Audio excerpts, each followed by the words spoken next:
Isang mapagpalang araw po sa ating lahat. Welcome again to our 365 daily devotion. Our topic for today is planning. Break goals into steps. And our scripture for today is Proverbs chapter 6 verse 6 to 8. Go to the ant, O sluggard, consider her ways and be wise.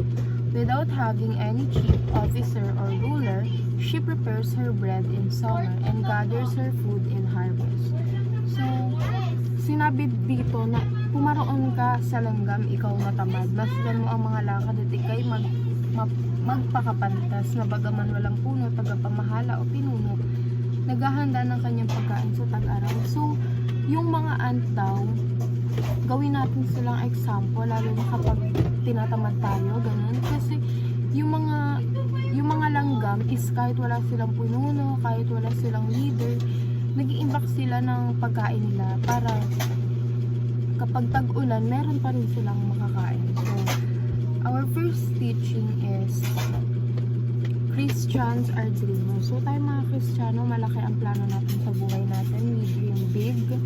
Gusto natin na maging successful, but dapat ang goal natin is God-given. Dapat nakasaad siya sa will ng Panginoon para sa atin.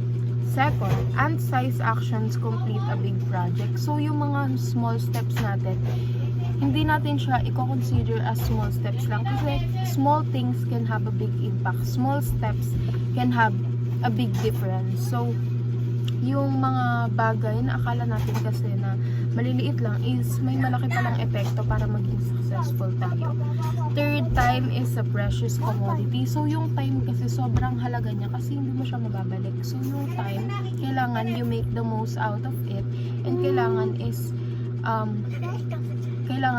susulitin mo na siya. So, our first application is dream big for the glory of God. So, kagaya ng mga napapag-aralan natin ng mga nitong nakarang araw, kailangan lahat ng ginagawa mo is para sa pagpupuri sa Panginoon, para sa glory of God, kahit ano yung gawin mo. So, kapag nangarap ka, dapat kailangan yung pangarap mo is align siya with God's vision, align siya with God's will. Kasi kahit anong pilit mo, tapos hindi naman siya align sa God's will, makakapahamak siya sa'yo or it will not work.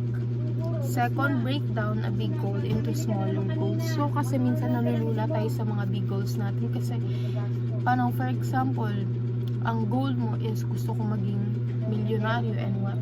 So, how can you do it? How can you be a millionaire? So, of course, you need to break down. So, first, kailangan ko makapagtapos, and after that, etc. etc. So, you need to break down para hindi ka na-overwhelm, para step by step may na-accomplish ka, and then step by step pag na-accomplish mo yung mga small steps mo, you proceed on big steps, okay?